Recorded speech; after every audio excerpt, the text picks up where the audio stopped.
This is a counting circuit. This circuit takes a clock signal and counts the periods inside the signal. The counting is then displayed on a 7-segment display. The counting circuit can be divided into 6 parts: the analog input, the NAND gate oscillator, the decade counter, the BCD converter, and the BCD to 7-segment decoder, as well as the 7-segment display. The analog input circuit contains a pull-up resistor, a PBNO, an LED, and a NAND gate. At rest, the resistor will pull the circuit up into a high state. The circuit will flow to both the NAND gate pins, and the NAND gate will give us an input of low or 0. This allows the LED to flow current through the NAND gate integrated circuit and into ground. However, the moment we press this PBNO, the current will be pulled down to ground, and the current won't bother going through the NAND gate because there's an easier way to go to ground. This will cause the pins of the NAND gate to be low, and this gives us a high value. This current will clash with the current from the LED, and the LED will turn off. This is important for our next circuit, which is the NAND gate oscillator. This is one of, if not the most important part of the counting circuit. This is where the circuit creates a clock signal. I'm going to gloss over a lot of detail about this circuit, but here's the main idea. At rest, the NAND gate is the same for the first one, so it gives us an output of 0.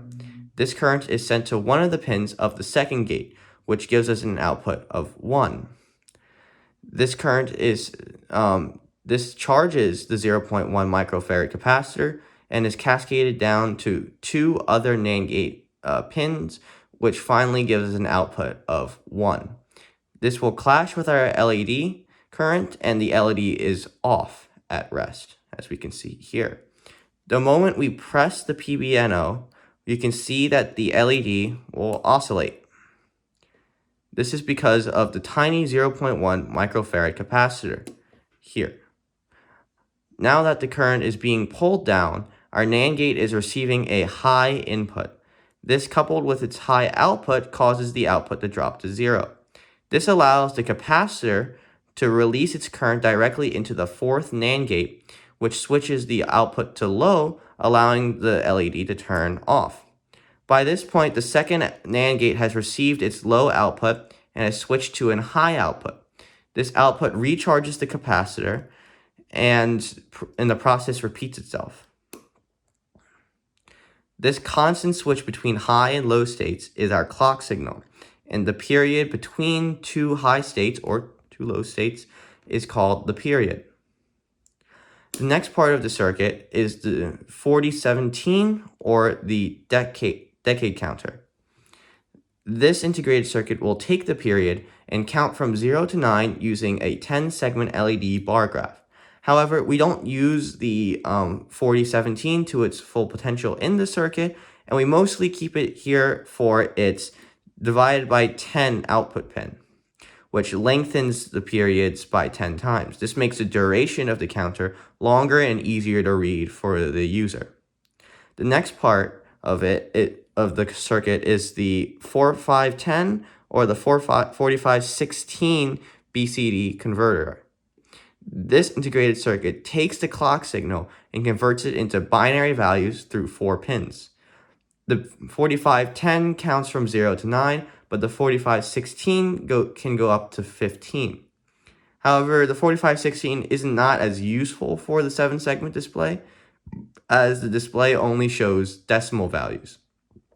These 4 outputs are fed into the next part of the circuit, which is the 4511 or the BCD to 7-segment decoder. This integrated circuit takes the 4 outputs of the BCD converter and through D flip-flops and a series of logic gates provides current to a certain combination of 7 output pins. These output pins are connected to the final part of the circuit, the 7-segment display. This display is made up of 7 LED segments, which are labeled from A to G and are associated with the output pins of the 4511.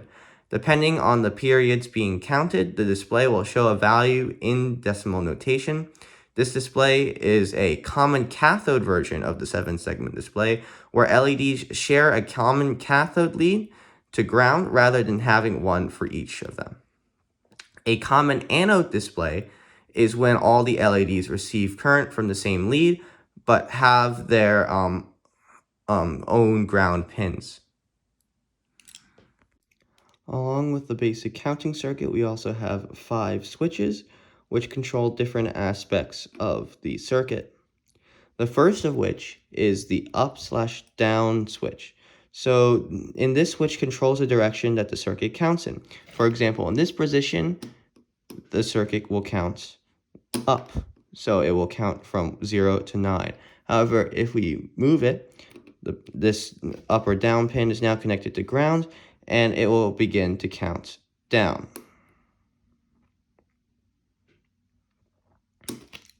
This is very effective if you want to be able to control the direction that your circuit is counting in. There is also 4 other switches that we have here that are each connected to one of the 4 input pins of the 4511 or the BCD 7-segment decoder.